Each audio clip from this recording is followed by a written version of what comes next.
بسم اللہ الرحمن الرحیم۔ السلام علیکم۔ آج 15 نومبر بروز بدھ ہم بات کریں گے دو اہم ایشوز کے حوالے سے۔ فیض حمید سے متعلق ایک درخواست دائر کی گئی تھی سپریم کورٹ آف پاکستان میں۔ سپریم کورٹ آف پاکستان نے اس کو خارج تو کر دیا تھا، لیکن سپریم کورٹ آف پاکستان اپنا مائنڈ بھی ڈسکلوز کر گئی فیض حمید کے خلاف، اور بڑا سخت ایک فیصلہ ہے جو سامنے آیا ہے، اس کی تفصیل میں آپ کے ساتھ شیئر کروں گا۔ ساتھ ہم بات کریں گے عدالت کا ایک سینئر صحافی کا جو کے خلاف بغاوت کا مقدمہ تھا، لاہور ہائی کورٹ نے اس کے اوپر اسٹے آرڈر جاری کر دیا ہے۔ دوسری جانب پاکستان تحریک انصاف کو سیاسی سرگرمیوں کے حوالے سے دوبارہ لاہور ہائی کورٹ میں درخواست پر سماعت ہوئی، اس کی تفصیل بھی میں آپ کے ساتھ شیئر کروں گا، اور ساتھ میں آپ کو بتاؤں گا کہ توشہ خانہ کی عدم فراہمی، جو توشہ خانہ کی تفصیلات کی عدم فراہمی پر توہین عدالت کی درخواست دائر کر دی گئی ہے، کیونکہ توشہ خانہ کی تفصیلات نہیں سامنے لائی گئی تھیں، اس وجہ سے یہ توہین عدالت کی لاہور ہائی کورٹ میں درخواست دائر کی گئی ہے، اس کی تفصیل بھی میں آپ کے ساتھ شیئر کروں گا۔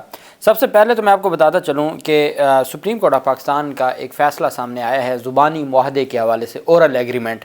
ہمارا جو اسلامک لاء ہے اس میں بھی اورل ایگریمنٹ کی حیثیت ہے۔ آپ جانتے ہیں کہ جو لاء آف کانٹریکٹ ہے، اس سے پہلے ہم چونکہ اسلامک لاء کے تحت چیزوں کو چلاتے تھے، جو فقہ ہے، فقہ کے ذریعے ہم اپنے جو ایشوز تھے ان کو ریزالو کرتے تھے جب اسلامی دنیا میں سلطنت عثمانیہ تھی اور اس سے پہلے مختلف خلافتیں تھیں۔ اب اس میں ایک بات سامنے آئی کہ جو جیسے ہمارا میرج ہے تو نکاح کا جو کانٹریکٹ ہے یہ ہمیشہ اورلی ہوتا تھا، اور یہ اب آ کے اس کی رجسٹریشن کا پروسیس ہوا۔ ہماری شریعت میں اورل نکاح ناجائز نہیں ہے، گواہان کی موجودگی لازمی ہے، باقی وہ اورل ہو یا ریٹن ہو، شریعت میں اس کی کوئی ممانعت نہیں ہے، نہ ریٹن پہ کوئی منع ہے، نہ اگر آپ نے ریٹن نہیں کیا تو اس کی وجہ سے وہ کوئی باطل نہیں ہو جاتا۔ تو اورل جو نکاح ہے وہ تسلیم ہے، قابل تسلیم ہے، اور اسی طریقے سے اورل جو ایگریمنٹ تھے، آقا علیہ السلام کا فرمان تھا کہ آپ آپس میں معاہدات کرو تو لکھ لیا کرو، اس میں کوئی شک نہیں ہے، لیکن اورل بھی بالکل منع نہیں تھے، اور اورل کو غیر قانونی نہیں سمجھا جاتا تھا کہ اورل ایگریمنٹ زبانی معاہدہ ہوتا تھا۔ اب سپریم کورٹ آف پاکستان میں، اور ہمارے یہاں آپ جانتے ہیں کہ دیہاتوں میں زمینوں کے لین دین ہوتے ہیں تو وہ زمین کا زبانی معاہدہ ہوتا ہے، اور وہ جا کے ڈائریکٹ انتقال کرواتے ہیں، پہلے ایگریمنٹ ٹو سیل اور یہ چیزیں ہم شہروں میں تو دیکھتے ہیں، لیکن جو دیہات ہے وہاں پر ڈائریکٹ ہی اورل ایگریمنٹ ہوتا ہے اور اس کی بنیاد پر انتقال ہوتا ہے۔ سپریم کورٹ آف پاکستان نے زبانی معاہدہ پر ریلیف دینے کی استدعا مسترد کر دی۔ چیف جسٹس قاضی فیاض عیسیٰ صاحب نے ریمارکس دیتے ہوئے کہا کہ زبانی معاہدے کی کوئی قانونی حیثیت نہیں ہے۔ ہمارے ہاں جو لاء آف کانٹریکٹ ہے، اگر آپ کانٹریکٹ کے انگریڈینٹس پڑھیں، جو ایسینشیلز ہیں جو کانٹریکٹ کے کہ کن کن چیزوں سے کانٹریکٹ کے لیے کون کون سی ضروری چیزیں ہیں، اس میں کہیں نہیں لکھا کہ کانٹریکٹ ریٹن ہونا چاہیے۔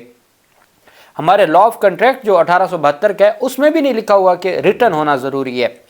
سپریم کورٹ کہہ رہی ہے کہ زبانی معاہدے کی کوئی قانونی حیثیت نہیں ہے۔ پنجاب میں زمین کے معاہدوں کو بہت زیادہ لٹکایا جاتا ہے، زبانی معاہدوں کا دروازہ ہمیں بند کرنا ہوگا۔ لوگوں نے بھی اراضی پر معاہدے کرنا چھوڑ دیے ہیں، لوگ سمجھ چکے ہیں کہ وکلا ایسے کیسز 20 سال تک لٹکا دیتے ہیں۔ درخواست گزار معاہدہ بھی زبانی کرتا ہے اور ریلیف بھی عدالت سے مانگتا ہے۔ کیا زبانی معاہدہ کر کے قرآن پاک کی آیت کی خلاف ورزی نہیں ہوئی؟ قرآن پاک کی تعلیمات کے مطابق بھی معاہدہ زبانی نہیں تحریری ہوتا ہے۔ درخواست گزار مقررہ مدت میں طے شدہ رقم جمع کروانے میں ناکام رہے۔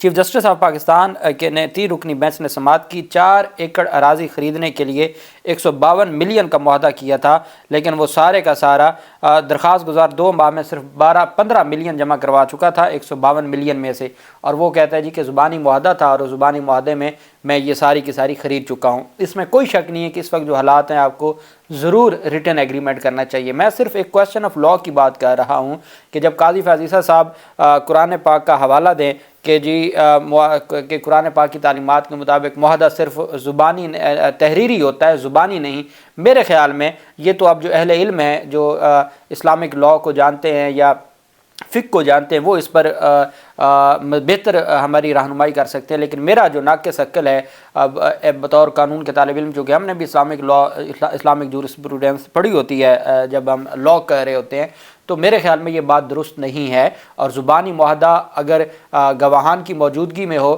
تو وہ بھی اتنا ہی ویلڈ ہے۔ ہاں اب حالات چینج ہو چکے ہیں، ان حالات کو مد نظر رکھتے ہوئے زبانی معاہدہ نہیں ہونا چاہیے، اور آپ کو ضرور، اور اب 1200 کا اسٹامپ نکلتا ہے ایک ایگریمنٹ ٹو سیل کے لیے، اور وہ بینک سے اسٹامپ جاری ہوتا ہے۔ اگر کوئی ایسا معاملہ ہو تو آپ بینک سے اسٹامپ جاری کروایا کریں، وہ خالی جو 100 200 300 کا اسٹامپ فروش سے جو اسٹامپ ملتا ہے اس کی کوئی حیثیت نہیں ہے۔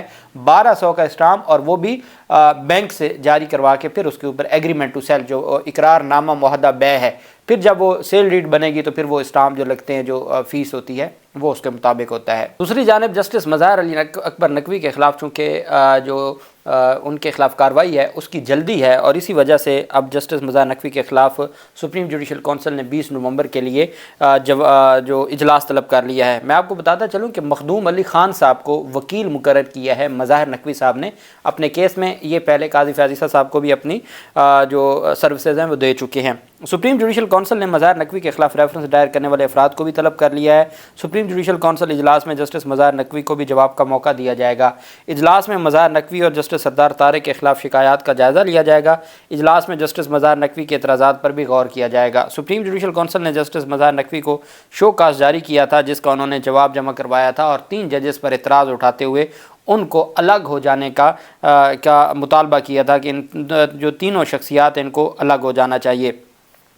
دوسری طرف جو اہم پیشرفت سامنے آئی ہے، صحافی ہیں رضوان رضی، ان کے خلاف بغاوت سمیت دیگر دفعات کے تحت مقدمے کا ٹرائل روک دیا گیا ہے۔ یہ پی ڈی ایم سے جڑے ہوئے صحافی ہیں، اور ان کے خلاف ایک بغاوت کا مقدمہ تھا، اور ایف آئی اے نے یہ مقدمہ درج کیا ہوا تھا۔ ایف آئی آر میں الزامات کی کوئی وضاحت نہیں، تو پھر صحافی کا ٹرائل کیوں شروع کیا گیا؟ یہ کہنا تھا علی باقر نجفی صاحب کا۔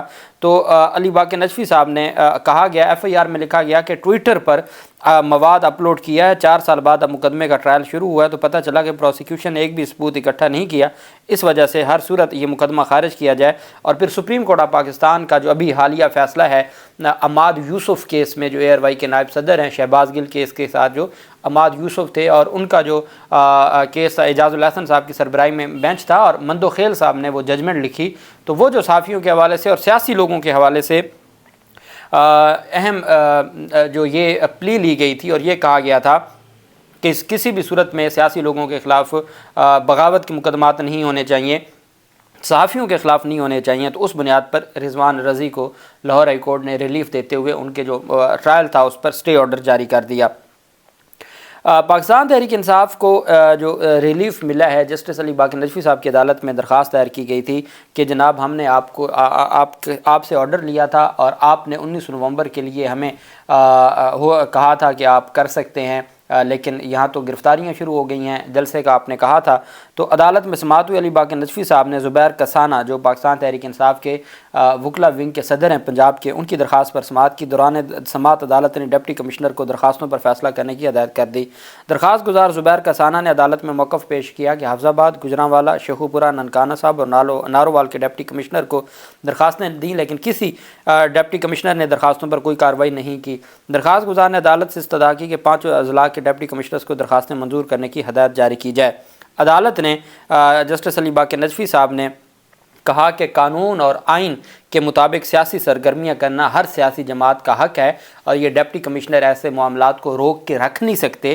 اس بنیاد پر علی باقر نجفی صاحب نے ڈائریکشن دی ہے 5 جو ڈی سی ہیں ان کو کہ آپ ہر صورت پاکستان تحریک انصاف کی یہ درخواستیں ڈیسائیڈ کریں اور ان کو سیاسی اجتماعات کی اجازت دیں۔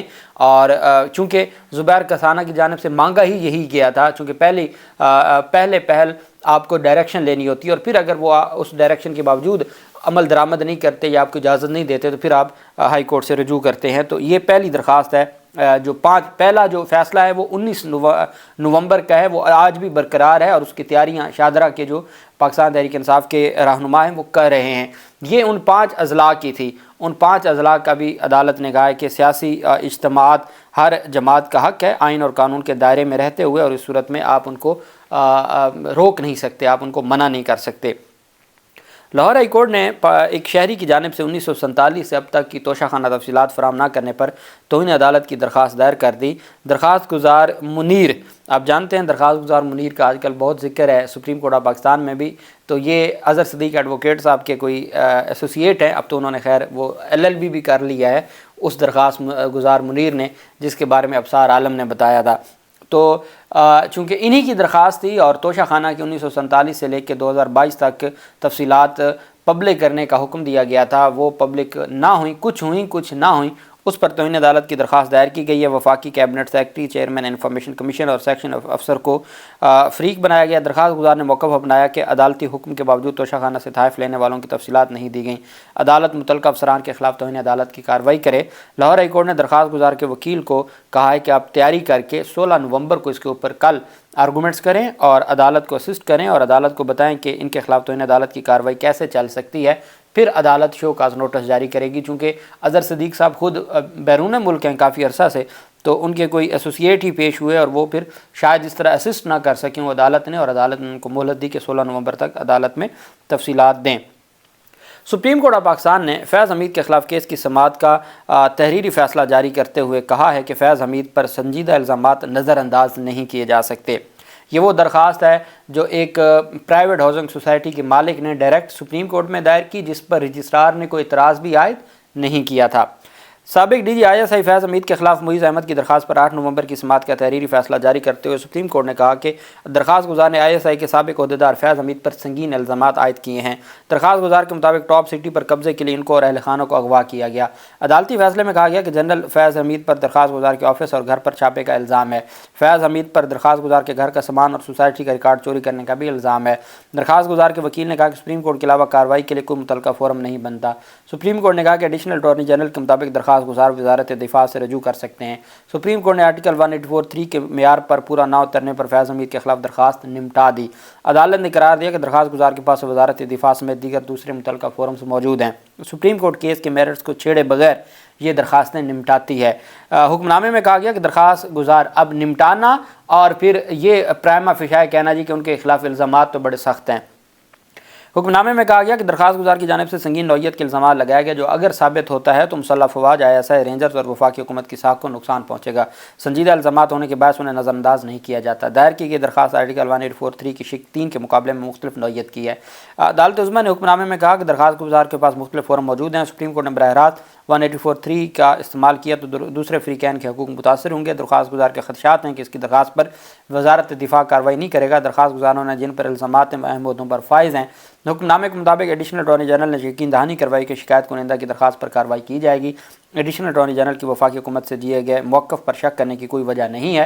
اگر درخواست گزار وزارت دفاع سے رجوع کرے تو قانون کے مطابق شکایت کا جائزہ لیا جائے گا۔ اطہر من اللہ کا جنرل فیض حمید کے خلاف شکایت کی درخواست پر 2 صفحات پر مشتمل اضافی نوٹ بھی حکم نامے میں شامل ہے، جس میں کہا گیا کہ سپریم کورٹ میں HR سیل 2005 سے کام کر رہا ہے۔ دوران سماعت بتایا گیا کہ سپریم کورٹ میں قائم کردہ انسانی حقوق سیل قانون کے مطابق نہیں ہے۔ اطہر من اللہ نے لکھا کہ عدالت کو بتایا گیا کہ چیف جسٹس کی جانب سے چیمبر میں دیے گئے اقدامات بھی کسی قانون کے مطابق نہیں ہے۔ سپریم کورٹ کے انسانی حقوق کے جاری کردہ خطوط سے عدالتی احکامات ہونے کا غلط تاثر پیدا ہوتا ہے۔ چیف جسٹس کی جانب سے فریقین کو چیمبر یا میٹنگ روم میں بلانا شفاف ٹرائل کے منافی ہے، اس وجہ سے اس کو بھی ختم کیا جاتا ہے۔ اب آپ اندازہ لگائیں، یہ ویسے ہی ہے جیسے نواز شریف کو ریلیف دیا اور اس کے بعد عامر فاروق نے کہا کہ درخواستیں ناقابل سماعت ہیں۔ یہ درخواستیں بھی ناقابل سماعت تھیں، لیکن فیض حمید کے خلاف لکھ بھی سارا دیا اور وفاقی حکومت کی یقین دہانی بھی لکھ دی کہ جی ایڈیشنل اٹارنی جنرل نے کہا ہے کہ ہم ہر صورت جو وفاقی حکومت کارروائی کرے گی اگر ہم سے رجوع کیا جائے گا، وہ بھی لکھ دیا اور فیض حمید کے خلاف بھی لکھ دیا۔ کیوں؟ کیونکہ آپ جانتے ہیں کہ اگر میرٹ نہ بھی ہوں اور ایک درخواست ناقابل سماعت بھی ہو، لیکن جہاں ہمارا نظام انصاف ٹل جائے وہاں دیتے ہیں، اور جہاں نہ ہو تو وہاں چھوٹے چھوٹے معاملات پر بھی کہتے ہیں نہیں 190 دن میں انتخابات ہونے تو چاہیے، لیکن ابھی یہاں نہیں، ہائی کورٹ میں آپ جائیں، اور اس کے اوپر عدالتیں اس کو ڈسپیوٹڈ کر دیتی ہیں۔ لیکن جہاں من ہوتا ہے، اپنا دل ہوتا ہے، وہاں پھر عدالتی نظام کیسے چیزیں نکال کے ڈسپوز آف کر کے بھی اتنا کچھ لکھ دیا جاتا ہے۔ یہ ہمارا عدالتی نظام ہے۔ اللہ پاک پاکستان کا حامی و ناصر ہو۔ بہت شکریہ۔ اللہ حافظ۔ پاکستان زندہ باد۔